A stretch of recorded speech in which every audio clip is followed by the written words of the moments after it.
আল্লাহ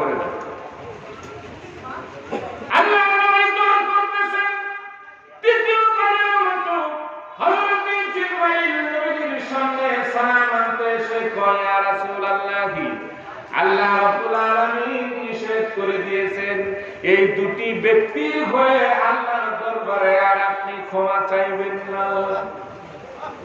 কি বলবেন?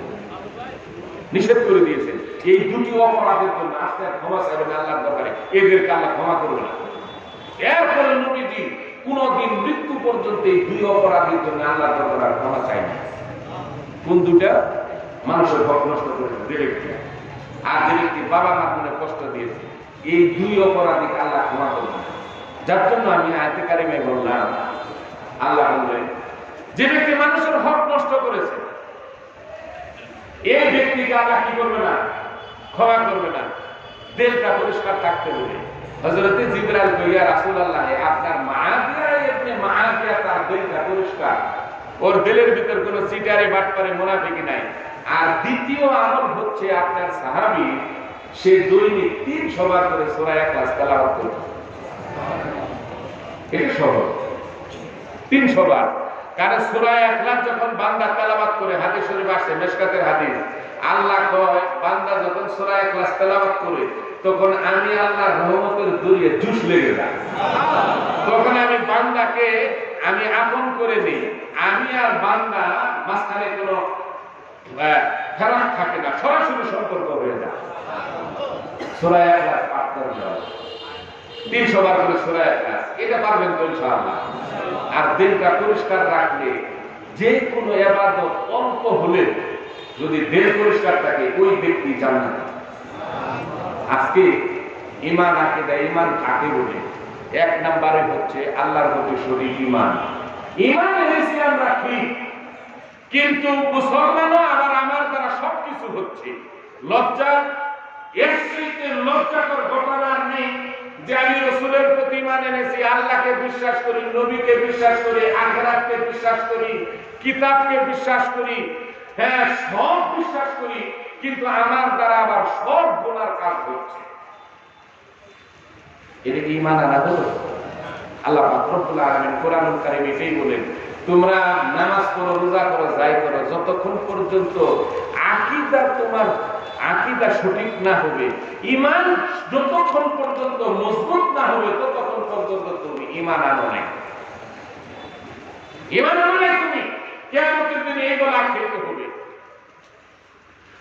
আল্লাহ রাব্বুল আলামিন বলেন ঈমানের প্রথম স্তর ওয়ালাকিন্নাল বিররা মান আমানা বিল্লাহি ওয়াল ইয়াউমিল আখির ওয়াল মালাইকাতি ওয়াল কিতাবি ওয়ান নাবিয়্যিন।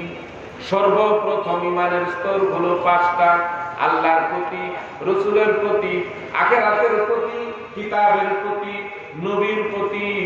এই সর্বপ্রথম এই 5টা বিষয়ের প্রতি সঠিক বিশ্বাস স্থাপন। সঠিক বিশ্বাস স্থাপন কি? কোরআন বিশ্বাস করেন, কে কে হাত তোলেন? সবাই মাশাআল্লাহ, মাশাআল্লাহ, আলহামদুলিল্লাহ। কোরআনের ভেতরে যা আছে হুকুম, আদেশ নিষেধ, আল্লাহ এই আদেশ নিষেধ পুঙ্খানুপুঙ্খানুভাবে পালন করতেছি, হেরফের করি না। একটা ব্যক্তির সাহস থাকলে হাত তুলে দেন।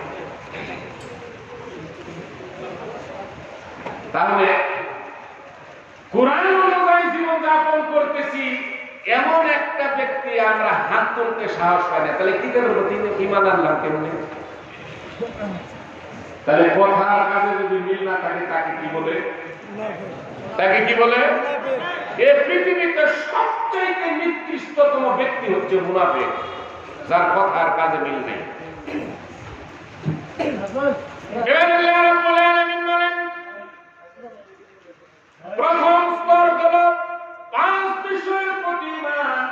এরপরে তোমার নেকির কাজ হচ্ছে, পুণ্যের কাজ হচ্ছে ওয়া আতাল মালা আলা হুব্বিহি যাওিল কুরবা ওয়াল ইয়াতামা ওয়াল মাসাকিন ওয়া বানাস সাবিল। ওয়া আতাল মালা আলা হুব্বিহি যাওিল কুরবা, এই 5টা বিষয়ের প্রতি মনোযোগ সহকারে শুনি। এই পাঁচটা বিষয়ের প্রতি সঠিক বিশ্বাস স্থাপন করার পরে তোমার নেকির কাজ হচ্ছে কি, আল্লাহ কয় ওয়া আতাল মাল আলা হুব্বিহি যাবিল কুরবা, তোমার প্রভুর মহব্বতে আত্মীয় স্বজনের যে হক আছে, এই যে ওয়ারি বললাম না, বলে এটা তুমি দিয়ে দিবা, তুমি একা বাস করবা। আপনি করলেন কি, আপনার দুইটা মেয়ে, ছেলে নাই, প্রচুর সম্পত্তির মালিক আপনি, তিনটে মেয়ে, আপনার ছেলে নাই, প্রচুর সম্পত্তির অধিকারী, আপনার একটা মেয়ে, ছেলে নাই, কিন্তু আপনার ভাইয়ের সন্তান আছে, আপনার সম্পদের ভিতরে আপনার বাকিদার হক আছে, যেহেতু আপনার ছেলে নাই, কি এই বন্টন করে দিয়েছেন কি আল্লাহ। আল্লাহ কয় যে আমি কে কতটুকু সম্পদ পাবে আমি আল্লাহ বন্টন করে দিয়েছি কোরআনুল কারীমে। আমি আল্লাহর এই বন্টনের উপরে আলিয়া কোন আলাহুল খিয়ারাতু মিন আমরিহিম, পৃথিবীর কোন ব্যক্তির কোনো এখতিয়ার নাই হেরফের করার। আপনি কমাইতেও পারবেন না, বাড়াইতেও পারবেন না। আল্লাহ কয় যদি কেউ হেরফের করে, ওমান ইয়াসিল্লাহ ওয়া রাসূলাহু, যে ব্যক্তি আল্লাহ এবং আল্লাহর রাসূলের এই বিধানকে হেরফের করবে, হুকুমকে, ফাকাদ দাল্লা দালালান মুবিনা, ওই ব্যক্তির মতো জালেম নাফরমান এই দুনিয়াতে আর নাই। আপনি করলেন কি, আপনি মিথ্যা বলেন না, আপনি হারাম খান না, আপনি সোজা টাকা লাগান না, বাবা মার মনে কষ্ট দেন নাই, তাহাজ্জুদ গুজার আপনি, সব ঠিক আছে, কিন্তু আপনার মেয়ে একটা বা মেয়ে দুইটা সম্পদ করলেন কি, বাকি যারা সম্পদ পাবে, এত কষ্ট করে আমি সম্পদ করেছি, ব্যবসা বাণিজ্য করেছি, মৃত্যুর আগে সব সম্পদ বিবির নামে এবং দুই মেয়ের নামে লিখে দিয়ে গেলেন। তাহলে আপনি বাকি যারা হক নষ্ট করলেন, করেন নাই? করেন নাই আপনি? তাহলে আপনি যে হক নষ্ট করে গেলেন, আল্লাহ পাক রব্বুল আলামিন কোরআনুল কারীমে বললেন এই হক নষ্টকারী ইবাদত আমি আল্লাহর দরবারে মঞ্জুর করি। হক কোথায়? ঈমান কাকে বলে? আপনি হক করে দিয়েছেন, আপনার ইবাদত গ্রহণযোগ্য না।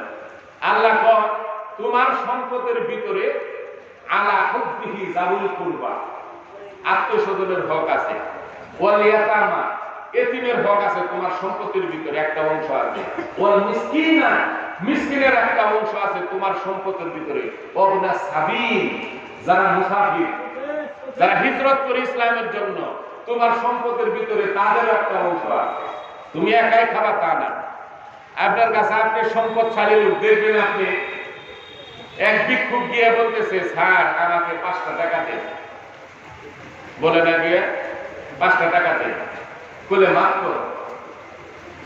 আরে কোটি কোটি টাকা সম্পদের মালিক একটা ভিক্ষুকের কাছে মাপ চায়, হ্যাঁ এসে বড় ভিক্ষুক সে। আবার কিছু লোক আছে না দেওয়ার মত, একজন ভিক্ষুক স্যার 5টা টাকা দেন, বলে তুমি কালেমা জানো, সূরা ইখলাসটা বলতো, মানে ফকিরের কাছ থেকে ইন্টারভিউ নেয়, না দেওয়ার মত। তাফসীরের কিতাবে আসছে যে আল্লাহ তাআলা তোমাকেও হাত পাতাইতে পারতেন অন্যের কাছে, আল্লাহ পাতান নাই, তোমার প্রতি দয়া করছে আল্লাহ, যে হাত পাচ্ছে তোমার কাছে সাধ্য অনুযায়ী তাকে সাহায্য করো, হাত পেতেছে। তোমাকে যে আল্লাহ অন্যের কাছে হাত পাতাই নাই, এটা শুকরগুজার করো। আল্লাহ কয় তোমার সম্পত্তির ভিতরে এতিম, মিসকিন, মুসাফির, পর্যটক, এদের একটা হক তোমার সম্পদের ভিতরে দিয়েছি। এরপর তুমি কি করবা? 5টা বিষয়ের প্রতি সঠিক ঈমান, এরপর আত্মীয়ের হক, এতিম, মিসকিন, মুসাফিরের হক, এটা তুমি আদায় করলে, আদায় করার পরে ওয়া আকামাস সালাহ ওয়া আতাজ যাকাত, পরে নামাজের কথা আসে, নামাজ কায়েম করো, যাকাত ফরজ হলে যাকাত দাও।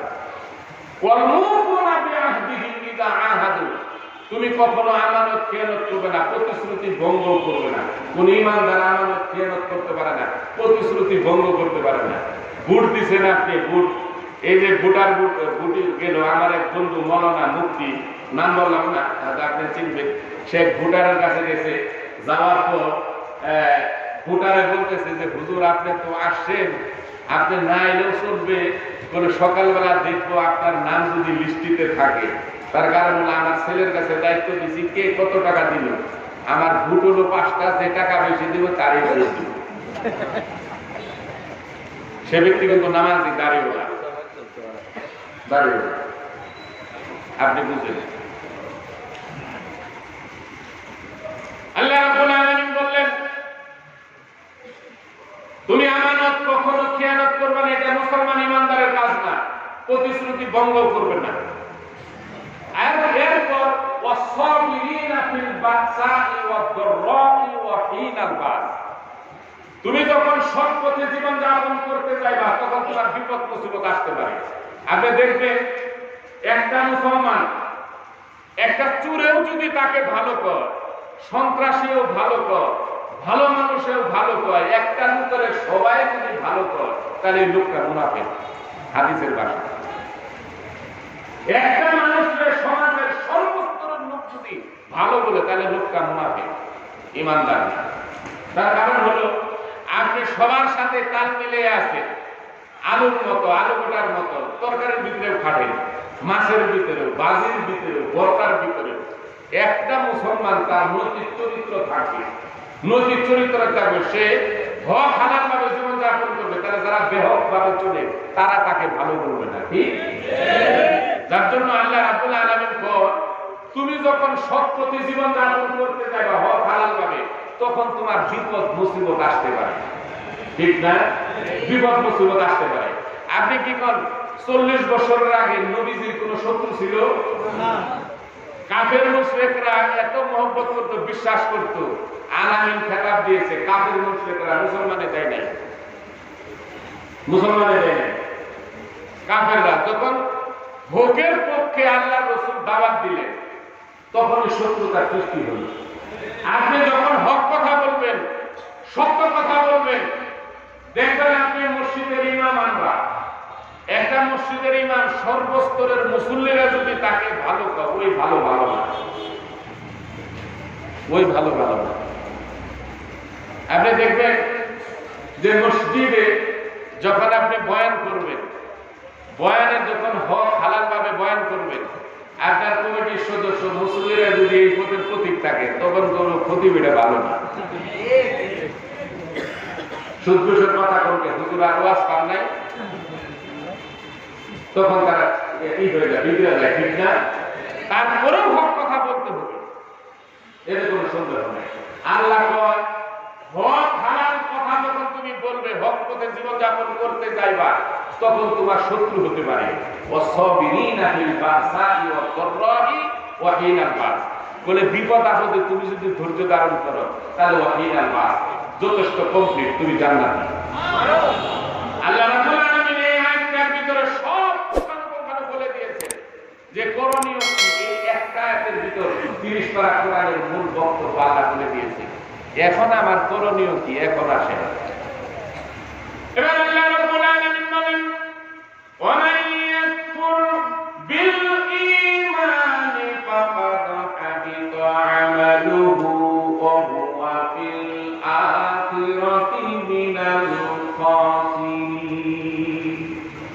আল্লাহ রাব্বুল আলামিন বলেন, ঈমান আনার পরে, ঈমান রক্ষা করার জন্য, ঈমান কর্তব্য করার জন্য, ঈমান মজবুত করার জন্য, কালেমা ঘোষণা করে কালেমা পড়নেওয়ালা ব্যক্তির জন্য আল্লাহ রাব্বুল আলামিন ঘোষণা করে দিলেন, কালেমা পড়নেওয়ালা ব্যক্তি মিথ্যা বলতে পারবে না, কালেমা পড়নেওয়ালা ব্যক্তি সুদের কারবার করতে পারবে না, কালেমা পড়নেওয়ালা ব্যক্তি ঘুষের কারবার করতে পারবে না, কালেমা পড়নেওয়ালা ব্যক্তি মানুষের হক নষ্ট করতে পারবে না, কালেমা পড়নেওয়ালা ব্যক্তি মিথ্যা বলতে পারবে না, কালেমা পড়নেওয়ালা ব্যক্তি মদ জুয়া গাঁজা হিরিনা সেবন করতে পারবে না।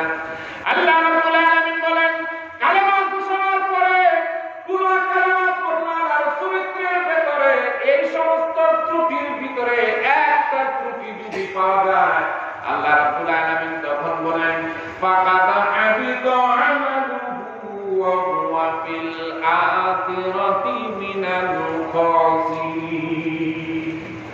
কালেমা পড়নেওয়ালা ব্যক্তির আমলের ভিতরে এই ত্রুটিগুলির একটা ত্রুটি যদি পাওয়া যায়, তাহলে ওই ব্যক্তি ফাকাদ হাবিতা আমালুহু, যত আমল করবে দুনিয়াতে, ওয়া হুয়া ফিল আখিরাতি মিনাল খাসিরিন, কিয়ামতের ময়দানে তার এই আমল কিচ্ছু কাজে আসবে না, কিচ্ছু কাজে আসবে না। কে বললেন?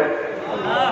তাহলে কাজে আসবে না যে এই নেকিগুলি যে আমি করলাম, তাহলে নেকিগুলির কি হবে দেখেন। আল্লাহ কি এবার আল্লাহ রাব্বুল আলামিন বলেন ওয়াকাদিমনা ইলা মা আমিলু মিন আমালিন ফাজআলনাহু হাবাআম মানসুরা। আমি আল্লাহ রাব্বুল আলামিন কিয়ামতের দিন এই ব্যক্তিটিকে কাজ করায় দাঁড় করাবো। ঈমান আনার পরে এই ত্রুটি যাদের আছে আমি আল্লাহ তাকে কাজ করায় দাঁড় করাবো। কাজ করায় দাঁড় করায় কি করবেন? আল্লাহ রাব্বুল আলামিন ঘোষণা করেন আমি কাজ করায় দাঁড় করায় তার জীবনে যা কিছু করেছে সমস্ত কিছু তার নেকির উপরে আমি পুঙ্খানুপুঙ্খানুভাবে তাকে অবহিত করব। এই নাফরমান দেখ, তুই কালেমা করার পরে তুই এই জায়গায় মিথ্যা বলেছিলি, কালেমা করার পরে তুই মানুষের হক নষ্ট করেছিলি। আল্লাহ কয় আমি একটা একটা করে কাজ করা ওই ব্যক্তিকে মনোনিবেশ করব। মনোনিবেশ করার পরে দুনিয়ার ভিতরে যা কিছু নেক আমল করেছে আল্লাহ রাব্বুল আলামিন কয় আমি নেক আমলগুলি তার কি করব? ফাজআলনাহু হাবাআম মানসুরা। আমি এই নেক আমলগুলি তাকে ধূলিকণা বানায় তার মুখের উপর ছুঁড়ে দেব। বন্ধ করে দে। ধূলিকণা বানায় তার মুখের উপর আমি নিক্ষেপ করে দিবে এই নেক আর দুনিয়ার আমল। আছে উপায়?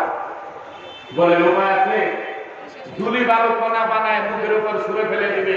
তুই ঈমান আনার পরে এই ত্রুটিগুলি তোর ছিল, ত্রুটি থাকা অবস্থায় যা নেক আমল করেছিস দুনিয়াতে এই নেক আমল ধুলি বালু কণা স্বরূপ তোর মুখের উপরে ছিটিয়ে দিলাম।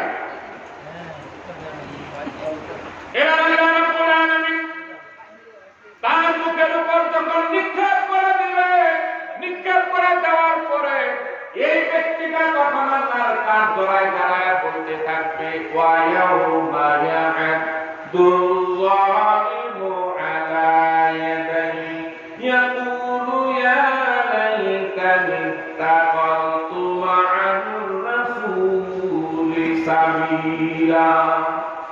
তখন ওই ব্যক্তি আল্লাহর কাজ করায় দাঁড়ায় রাগে গুসায় করবে কি? এই শাহাদত অঙ্গুলি দুটি মুখের ভিতরে ঢোকায়া কামড়াতে থাকবে, জিতবে, নিজের প্রতি বর্ষনা করবে, কামড়াতে কামড়াতে তফসিরে আসছে আঙ্গে হাতটা রক্তাক্ত হয়ে যাবে। আর তখন কাজ করা দাঁড়ায় বলবে হায় আল্লাহ, আমি যদি দুনিয়ায় এখন সে বলবে ইয়া লাইতানি ইত্তাখাযতু মা'আর-রাসূলি সাবিলা, দুনিয়াতে যদি আমি আল্লাহ রসুলের পথ অনুসরণ করতাম, আল্লাহ রসুলের আদর্শ মানতাম, হক্কানি উলামায়ে কেরাম যে পথে চলতো আমি যদি তাদের সাথেই চলতাম থাকতাম তাহলে আজকে আমার এই পরিণতি হয় না। কি তখন এই আফসোস কাজে লাগবে? লাগবে কাজে? এবার আল্লাহ রাব্বুল আলামিন কাজ করায় দাঁড়ানো ব্যক্তি বান্দাটাকে বলবে এই নাফরমান, দুনিয়ার ভিতরে আমার রাসূলকে বাদ দিয়া আমার উলামায়ে কেরামকে বাদ দিয়া তুই কোন পথে চলেছিলি, কার সাথে চলেছিলি? তুই বল কার সাথে চলতি? এবারে ব্যক্তি জবাব দিবে আল্লাহ ইয়া ওয়াইলাতা লাইতানি লাম আত্তাকিল ফুলানান খলিলা। বলে আল্লাহ আমি চলতাম বেনামাজি, হিরোইনখুর, মদখুর, জুয়াখুর, সুদখুর, এদের সাথে আমার সম্পর্ক ছিল, এদের সাথে আমি চলতাম। আল্লাহ আল্লাহ রাব্বুল আলামিনকে বলবে আল্লাহ আমি না বুঝে এই খারাপ লোকদের সাথে চলাফেরা করেছি দুনিয়াতে। আপনি চলেন নাই? আপনি জানেন এই স্কুলের একজন টিচার, কলেজের একজন প্রফেসর, বাজারের একজন ব্যবসায়ী, সৎ মানুষ, এই মাদ্রাসা মসজিদের একজন কমিটির লোক, সৎ মানুষ, 5 ওয়াক্ত নামাজ পড়ে, রোজা করে, হক হালালভাবে জীবন যাপন করে, এই যদি নির্বাচনে দাঁড়ায় এর ভোট দিবেন না, বলে বেটা টাকা দিব না, চা খাওয়াইব না, এই লোকের কাছে থাকা যাবে না। আপনি যাকে সাপোর্ট করলেন, সম্মানিত মুসলিম, আমি কোন দলের হয়ে কথা বলতেছি না, মাফ করবেন, আপনি যাকে সাপোর্ট করলেন আর যে লোকটার পিছে আপনি সময় দিচ্ছেন, এই লোকটা ওই চেয়ারে বসে যদি একটা অপরাধ করে আল্লাহ রাব্বুল আলামিন কোরআনুল কারীমে বললেন সূরা নিসার ভিতরে, মাই ইয়াশফা শাফাআতান হাসানাতাই ইয়াকুল লাহু নাসিবুম মিনহা। বলে তুমি যাকে সাপোর্ট করলা, ওই ব্যক্তি যদি চেয়ারে বসে একটা ভালো কাজ করে, একটা ভালো কাজে যদি 10,000 নেকি হয়, তুমি আরো 10,000 নেকি আমি আল্লাহ বৃদ্ধি করে তোমার আমলনামায় লিখে দিব, কারণ তুমি ওই সৎ কাজেরকে সাপোর্ট করলা। আর ওয়ামাই ইয়াশফা শাফাআতান সাইয়্যাতান ইয়াকুল লাহু কিফলুম মিনহা। আর ওই ব্যক্তিটা চেয়ারে বসে, ক্ষমতায় বসে যদি একটা গুনার কাজ করে, একটা হারাম কাজ করে, মানুষের হক নষ্ট করে, এতে যদি 50 লক্ষ গুনাহ হয়, আরো 50 লক্ষ গুনাহ বৃদ্ধি করে তুমি যে তারা সাপোর্ট করলা, তোমার আমলনামে আমি আল্লাহ লিখে দিব।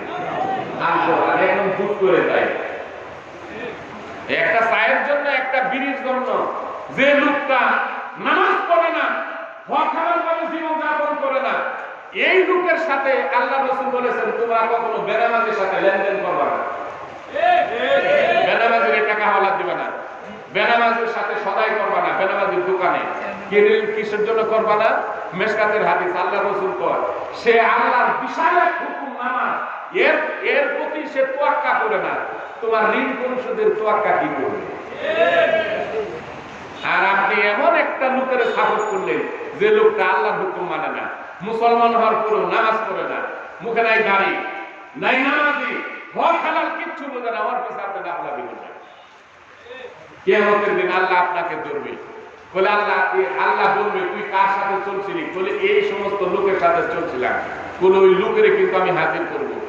এখন এই ব্যক্তি আল্লাহকে বলবে, রব্বুল আলামিন লাকাদ আদাল্লানি আনিদ যিকরি বা'দা ইয জাআনি ওয়া কানা আশ-শাইতানু লিল ইনসানি খাযুলা। বলে আল্লাহ এই সেই লোক, আঙ্গুল দেখাই দিলেন। বলে এই ব্যক্তিটার পিছনে আমি চলতাম দুনিয়াতে, সে আমাকে খারাপ করতে নিয়েছে, চায়ের লোক দেখায়। এখন আল্লাহ রাব্বুল আলামিন উত্তর দিবে, দেখেন সব কোরআনে আছে। আল্লাহ উত্তর দেয়, না ফরমান আমি বলে দিয়েছিলাম তুই কার কার সাথে চলবি দুনিয়াতে। বলে আল্লাহ আমি বুঝি নাই, তুমি কার সাথে চলতে বলেছিলা? তখন আল্লাহ কোরআনুল কারীমের আয়াত আল্লাহ তেলাওয়াত করবে কি? আল্লাহ রাব্বুল আলামিন বলেন, লা ইয়াত্তাকিযিল মুমিনুনাল কাফিরিনা আউলিয়া মিন দুনিল মুমিনিন।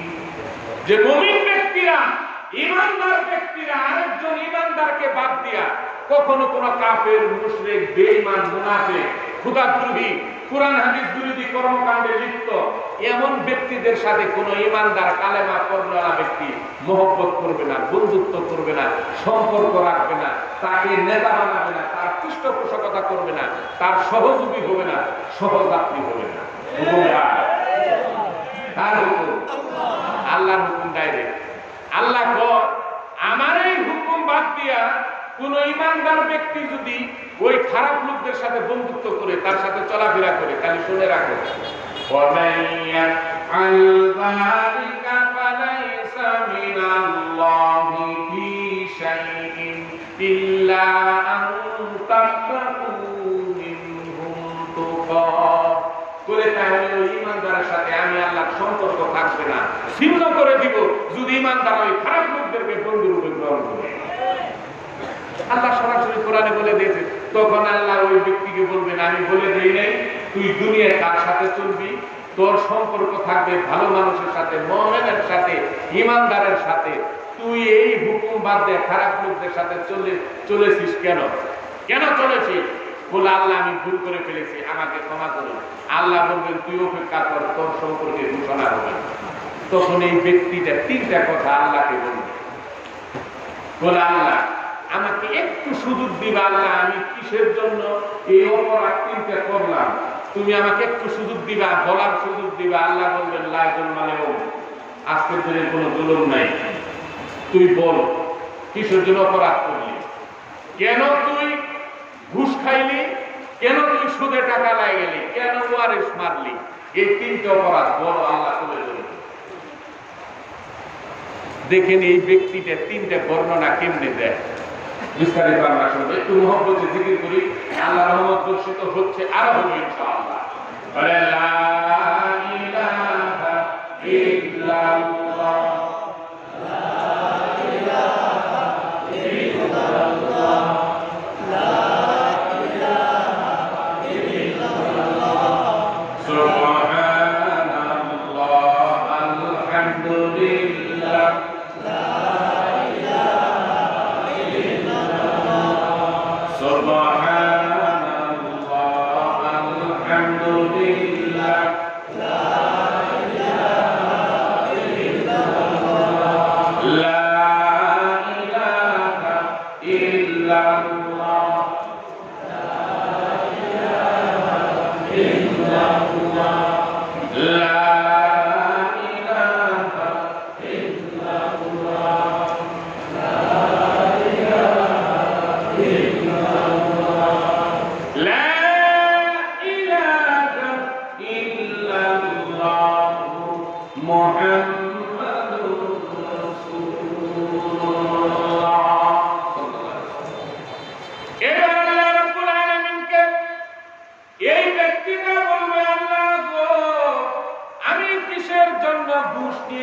তুমি আমাকে সুযোগ দিবানি বলার আল্লাহ বলবেন বল, বলে আল্লাহ আমি নিয়েছি এই জন্য ইয়ামাদুল মুজরিমু লাম ইয়াত্তাকি মিন আযাবি ইয়াউমিদিন বিবানি।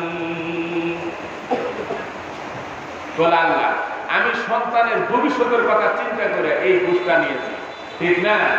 যে সন্তানের জন্য মাথার গাম পায়ে ফেলে রুজি রোজগার করতেছেন, অট্টালিকা বানাইতেছেন, সব সন্তান সন্ততি বিবি বাল বাচ্চার জন্য করতেছেন, ঠিক না? নিজের জন্য কিন্তু কিছুই করেন নাই। ঈদের সময় ভালো একটা কাপড় নিজে করেন নাই, সব সন্তানের জন্য বাড়ি গাড়ি জায়গা জমি সব। তখন ওই ব্যক্তি আল্লাহকে বলবে আল্লাহ আমি সন্তানের ভবিষ্যতের কথা চিন্তা করে বলে কিসের জন্য?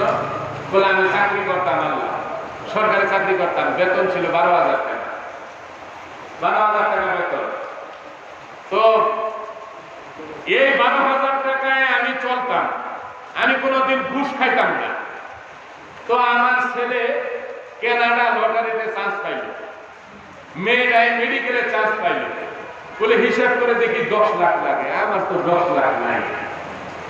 আমার বিবি কয় বলে তুমি কি এর চাকরি করো, ঘোড়ার ডিম চাকরি করো, অন্যান্য মানুষ চাকরি করে বাড়ি গাড়ি করে ফেলাইছে, তুমি কিছুই করতে পারো না জীবনে, তুমি কিসের চাকরি করো? এখন ছেলে মেয়ের ভবিষ্যৎ কি করছো ছেলে মেয়ের জন্য, এও একটা চিন্তায় পড়ে গেছে।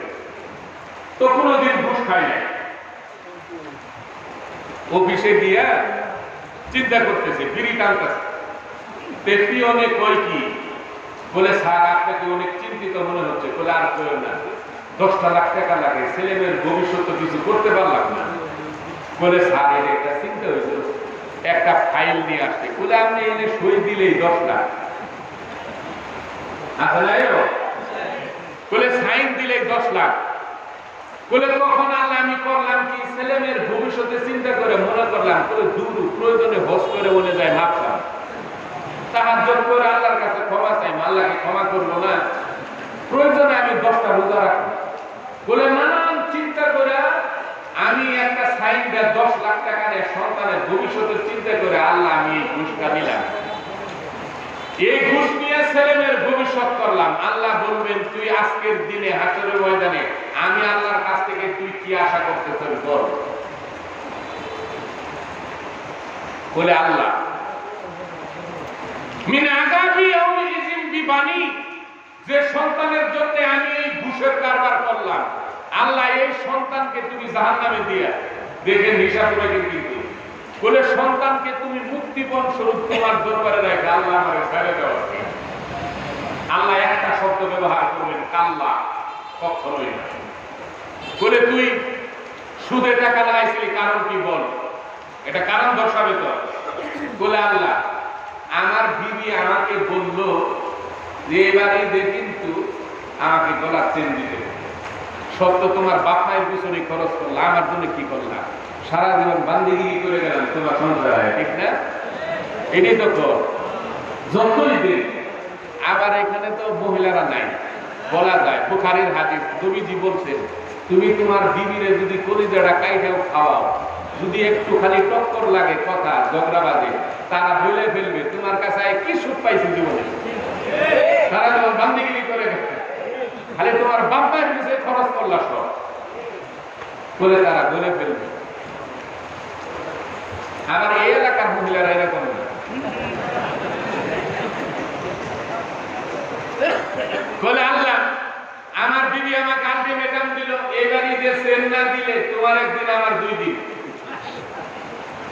আমি চিন্তা করলাম 1 লাখ টাকা মাত্র আছে ব্যাংকে জমাইছি, চেন দিতে গেলে প্রায় 25-30 হাজার টাকার দরকার। চিন্তা করতেছি, এর ভিতরে আমি বাজারে গেলাম, এই স্কয়ার মাস্টার বাড়ি বাজারে এক মুদির দোকানদারের মধ্যে চা খাইতেছি।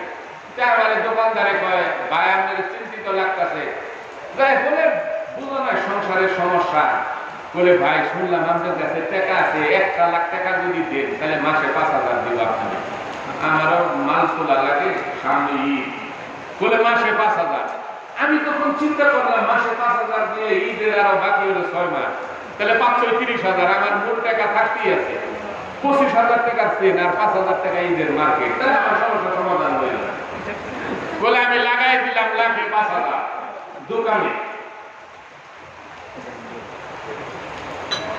লাগাই দিয়ে আমি বইয়ের চেন বানাই দিলাম। আল্লাহ বলবেন তুই আজকে আমার কাছে কি আশা করস? বলে আল্লাহ ও সাহিবাতিহি ওয়া আখি, যে বিবির জন্য ভাইয়ের জন্য আমি খারাপ কাজে লিপ্ত হলাম সুদে, আল্লাহ আমার ওই বিবি এবং ভাইদেরকে তুমি জাহান্নামে দিয়ে অথবা মুক্তিপণ রাখিয়া আমার আল্লাহ আজকে ছাড়ে দেয়।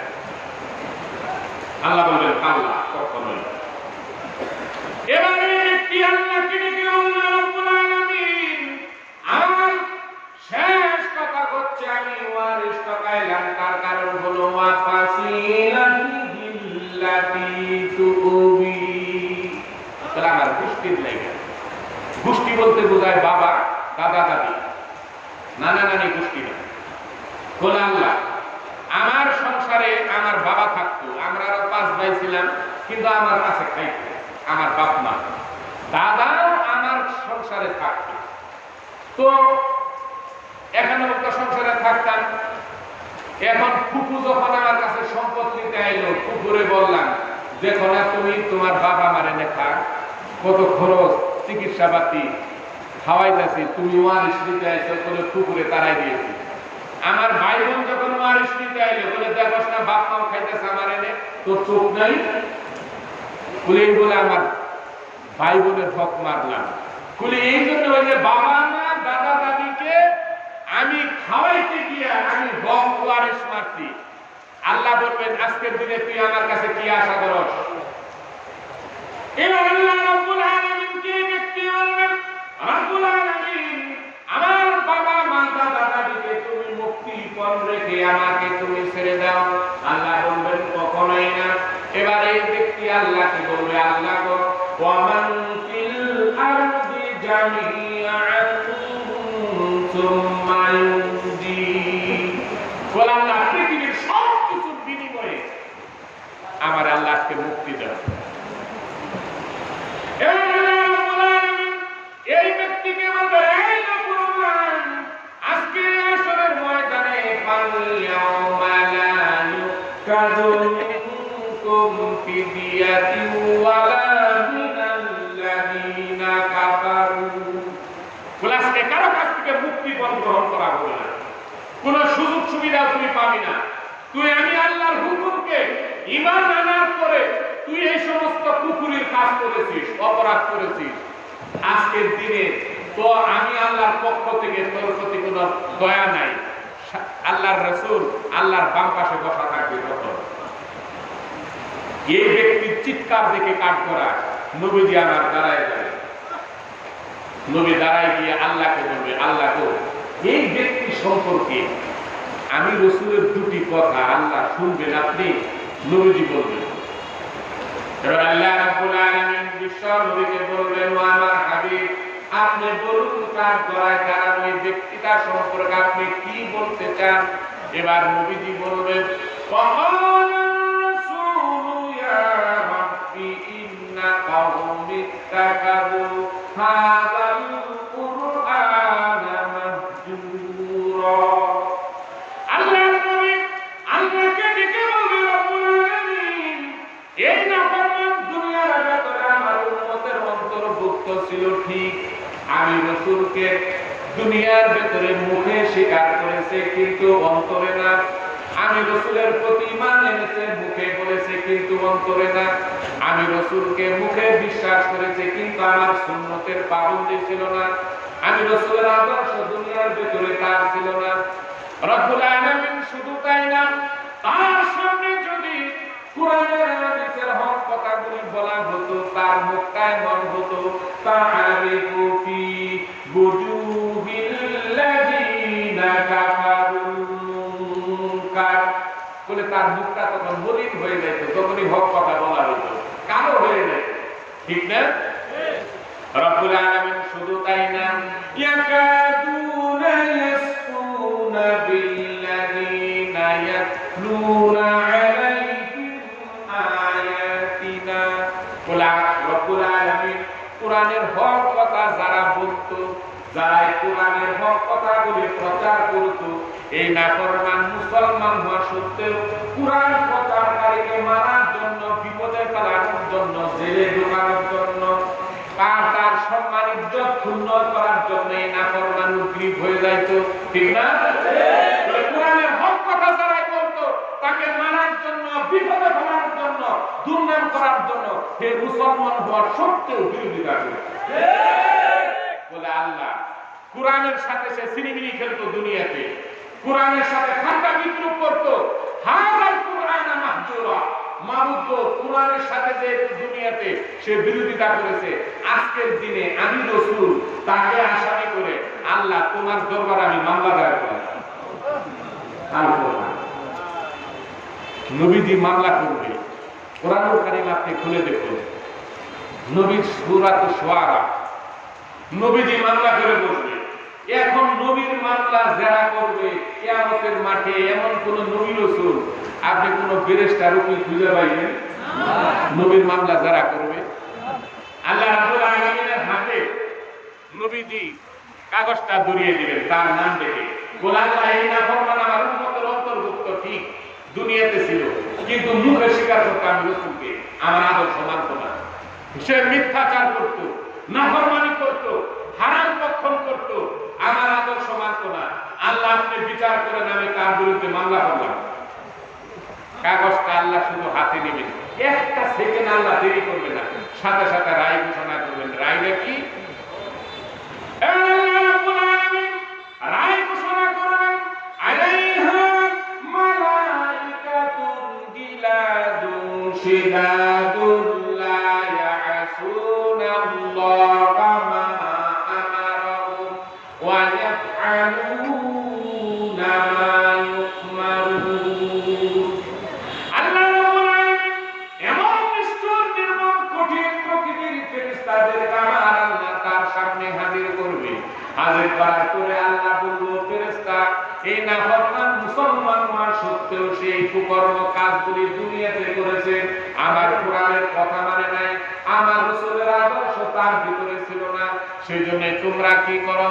সুম্মা ফি সিলসিলাতিন যারউহা সাবউনা যিরাআন ফাসলুকু, বলে তোমরা জাহান্নাম থেকে 70 গজ লম্বা আগুনের শিকল নিয়ে আসো।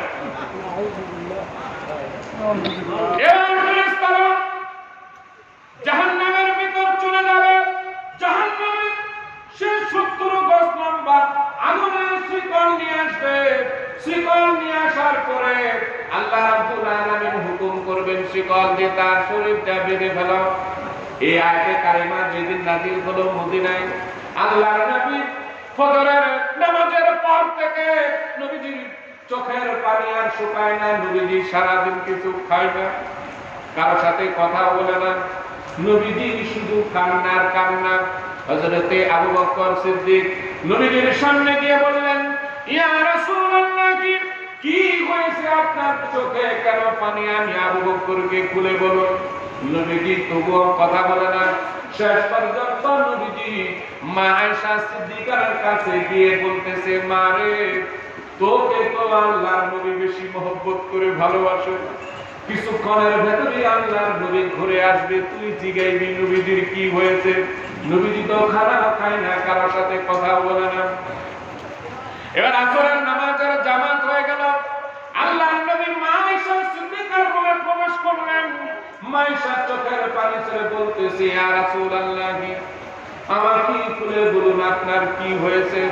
এবার নবীজি বললেন, আয়েশা গো, জিবরাইল আমিন এমন একটা কালিমা নিয়ে এসেছে, সে আয়াতে কারিমার দিক লক্ষ্য করে আমার এই অবস্থা হয়েছে।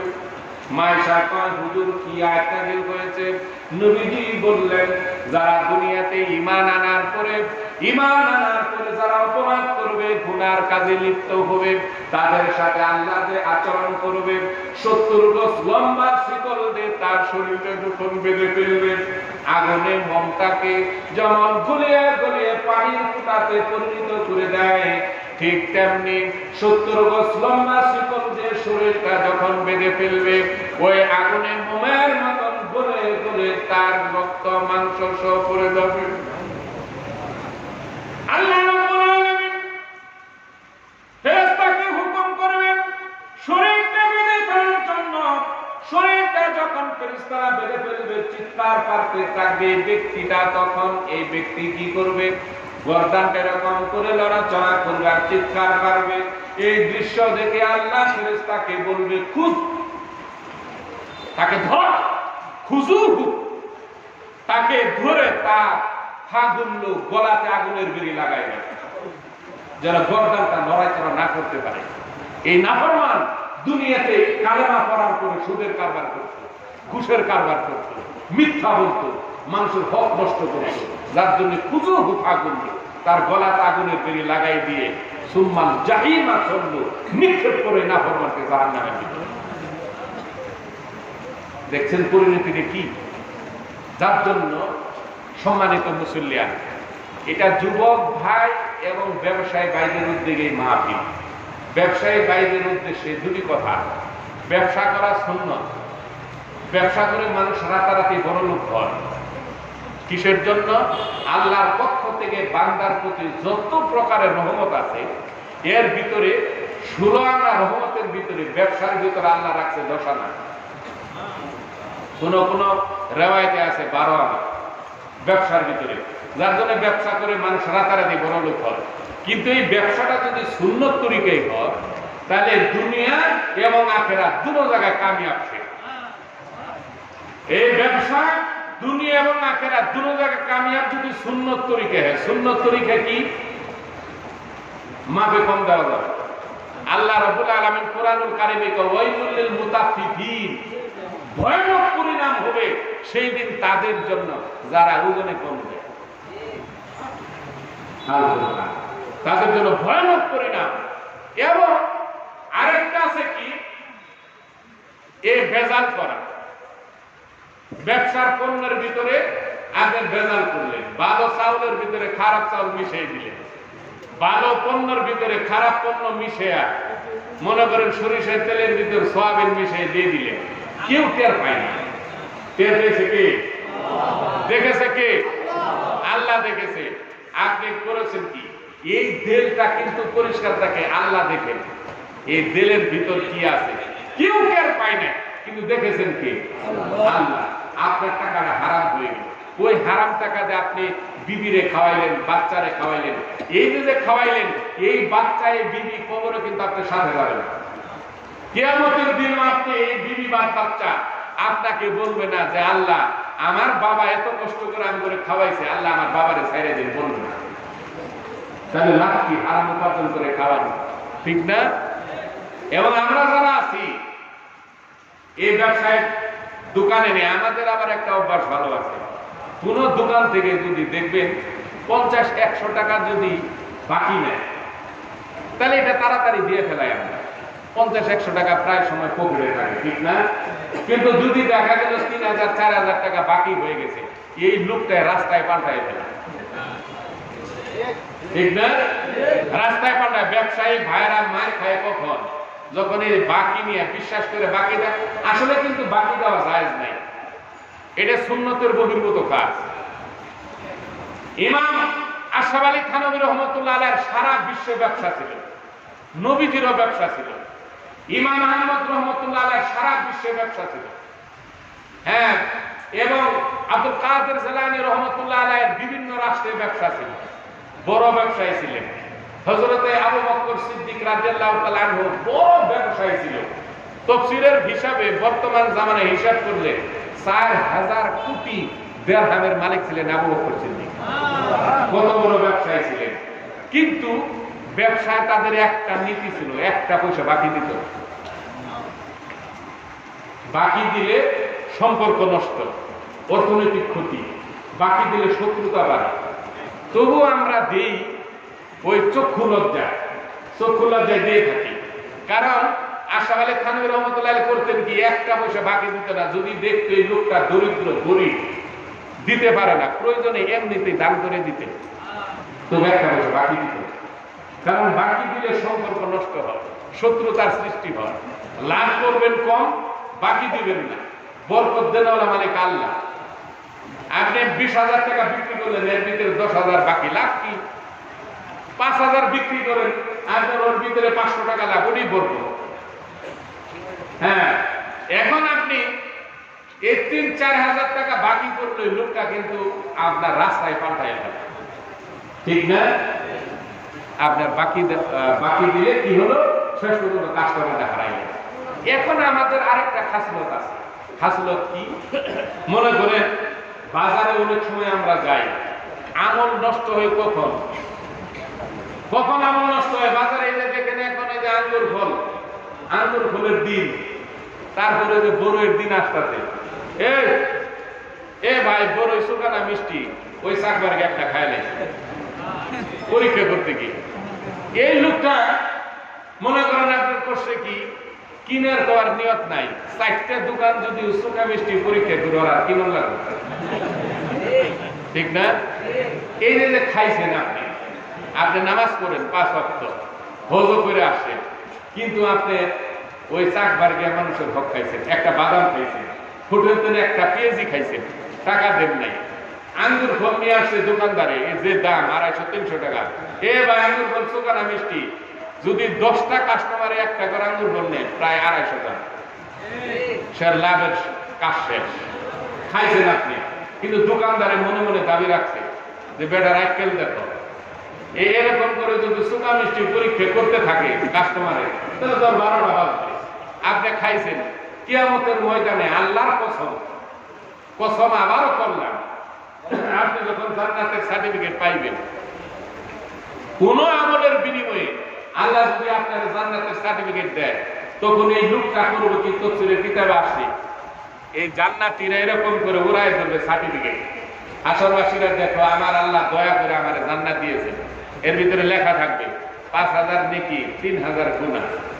মনে করেন একটা উপমা দিলাম, হাইসা যাইতেছে, যাইতে মনে করেন স্কোয়ার মাস্টার বাড়ি বাস স্ট্যান্ডের এনে দাঁড়ায় আছে আপনার ওই দোকানদার, যে আপনার কাছে 3,000 টাকা পাই, দেন নাই, টাকাটা দেন নাই। দোকানদার দাঁড়ায় আছে, হে ভাই কই যাও? মনে করেন নাম হলো আবুল কালাম নামে আমার কেউ আমার বিরক্ত নেই যে হুজুরে আমার নামটাই খুঁজবেন, এটা বুঝাইতেছি আর কি। হে আবুল কালাম ভাই কই যাও? বলে আল্লাহ তো আমার জান্নাত দিছে। বলে তুমি আঙ্গুর যে মাস্টার বাড়ি বাজার দোকানদার না? বলে হ্যাঁ। বলে আল্লাহ তো আমার জান্নাত দিয়েছে, দয়া করে, আল্লাহ মেহেরবানি। বলে জান্নাত তো জেনে যাও, ওই 3,000 টাকা বাকি দোকানের এটা দিয়ে পড়ে যাও, বলে দুনিয়া তোমাকে হাসর ময়দানের ভয় নাই, আল্লাহর ভয় নাই, মানুষ এনএফসি করতেছে, তুমি আছো দোকানের টাকা নিয়ে বলে জারি বাদ দাও, আমার টাকা দিয়ে সাইরে ঋণ পরিশোধ করে পরে তুমি জান্নাতে যাও। বলে আমি তোমার ঋণ দিব কোথায়? আমি কি টাকা নিয়ে আসি? বলে আজকে টাকা দিলেও আমি নিব না। বলে তাহলে কি নিবা? বলে তোমার যে 5,000 নেকি আছে, এখান থেকে আমাকে 500 নেকি দিতে হবে। বলে খায়ার কাম নাই, এই কয়টা টাকা লেগে 500 নেকি আমি দিব না। তখন ফেরেশতা বলবে, আল্লাহর বান্দা কি হয়েছে? বলে আমি তার কাছে টাকা পাই, আমি নেকি ছাড়া আমি পথ ছাড়বো না। বলে চলো আল্লাহর দরবারে যাই। তো আল্লাহর দরবারে দুজনকে নিয়ে যাবে। আল্লাহ বলবেন কি হয়েছে? আমি তো জান্নাতের সার্টিফিকেট দিয়েছি। বলে আল্লাহ এই দোকানদার মাস্টার বাড়ির এই দোকানদারে এই লোকের কাছে 3000 টাকা পাবে, তো 500 নেকির কম রাস্তা ছাড়ে না। তখন আল্লাহ কি বিচার করে দেখেন, আল্লাহ একটা ধমক দেবে, বলবেন এই না ফরমান, ঋণ পরিশোধ কর, দিয়ে দিন। এখন তো আপনার ক্ষমতা কিছু নাই করা, না লাগবে না, এখন তার আপনি কিছু করতে পারবেন না। 500 নেকি দিয়ে দিয়েছেন, থাকলো কত? 4500। ওই যাইতে যাইতে মনে মনে বলবে যে এই কয়টা টেয়ার লেগে 500 নেকি নিল গা দোকানদারে, কাম করবো, তা তো 4500 আছে। যাইতে থাকবেন, যাইতে যাইতে যাইতে যাইতে দেখবেন এই সিএনজি পাম্প পর্যন্ত যাইবেন। ওই যে বাদামওয়ালা দোকানের বড়ইওয়ালা, আঙ্গুর ফলওয়ালা, হোটেলের পেঁয়াজওয়ালা, হ্যাঁ এগুলো কাতার করে দাঁড়ায় আছে। এই আবুল কালাম ভাই কই যাও? বলে আল্লাহ তো আমার জান্নাত দিয়েছে, বলে বড়ই চেহারা দিয়ে গেলাম। আপনি নিশ্চিত থাকেন, আপনি গ্রামে বাস করেন, গ্রামে বাস করেন, কালাই ক্ষেতের কাজ দিয়ে আপনি আসছেন, একটা কালাইয়ের গাছ উঠে উঠে কালাই বের করে খাইছেন। পাকা ধান ক্ষেতের কাজ দিয়ে আপনি হেঁটে যাচ্ছেন, একটা ধানের সিটা ছিঁড়ে চাউল বের করে আপনি খাইছেন। বাজারে গিয়া ওই দোকানদারে চাউল বিক্রি করতেছে, কয়েকটা চাউল মুখে দিয়েছেন, আপনি তার কাছে দাবি দেন নাই। কসম আল্লাহ, আপনি জেনে রাখুন, একটা দানের জন্য কমপক্ষে একটা নেকি দিতে হবে সেই নিদানের দিনে, এই দাবি সারানোর জন্য।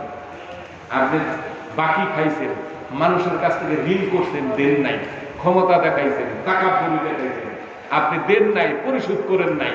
হ্যাঁ, আপনি সমস্ত নেকি দিয়ে কিয়ামতের ময়দানে আপনার এই ঋণ পরিশোধ করতে হবে। যখন দেখা যাবে ঋণ পরিশোধ করতে করতে আপনার মনে করে নেকি আর নাই, গুনাহগুলি করে আছে, তখন ফেরেশতা নিয়ে যাবে আল্লাহর দরবারে। আল্লাহ গো, তার তো নেকি নাই, এই ঋণ পরিশোধ করতে করতে নেকিগুলি নাই, গুনাহগুলি করে আছে, আল্লাহ তার সম্পর্কে হুকুম কি? আল্লাহ বলবেন ও ফেরেশতারা, ফাহুদুহুম ইলা সিরাতিল জাহিম, নিয়ে যাও এই নাফরমানকে জাহান্নামের ভিতরে। জান্নাতের সার্টিফিকেট পেয়েও যেতে পারবে না এই ঋণের জন্য। যার জন্য আমরা যারা আছি এই বৃষ্টির ভেতরেও আপনারা মনোযোগ সহকারে কোরআনের তাফসীর শুনলেন। আমার মনে হয় প্রয়োজনীয় কথাগুলি আসছে আজকে, গুরুত্বপূর্ণ, ঠিক না? আমাদের আমল আখলাক আকীদা সুন্দর করার জন্য যে ঈমান আনার পরে কি করণীয়, কি বর্জনীয়, কেমনে জীবন যাপন করতে হবে, কেমনে দেহ আত্মা মন পরিষ্কার করতে হবে, এইগুলো যে আমরা সঠিকভাবে জীবন যাপন করতে পারি, তাহলে দুনিয়া এবং আখিরাত আমাদের জন্য কামিয়াব। সম্মানিত মুসলিয়ান, শেষ করছি না, 12টার উপরে হলো। সম্মানিত মুসলিয়ান, আপনারা অক্লান্ত পরিশ্রম করেছেন, বৃষ্টির ভিতর ভিজে আল্লাহ আল্লাহ রসুলের মহব্বতে দীর্ঘক্ষণ সময় বসে আলোচনা শুনছেন। আল্লাহ তাআলা আমাকে এবং আপনাদের সকলকে এই কোরআন ভিত্তিক, রসুলের আদর্শ ভিত্তিক জীবন যাপন করার তৌফিক দান করুন, আমিন। ওয়া আখিরু দাওয়ানা আলহামদুলিল্লাহ।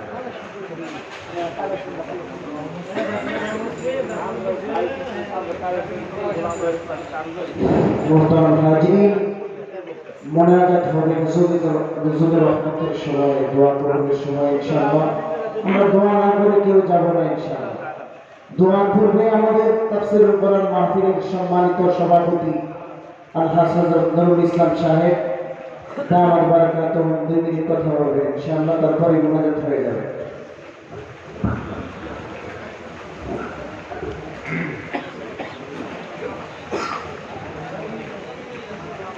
আসসালামু আলাইকুম ওয়া রাহমাতুল্লাহি ওয়া বারাকাতুহু। আল্লাহ শুকরিয়া।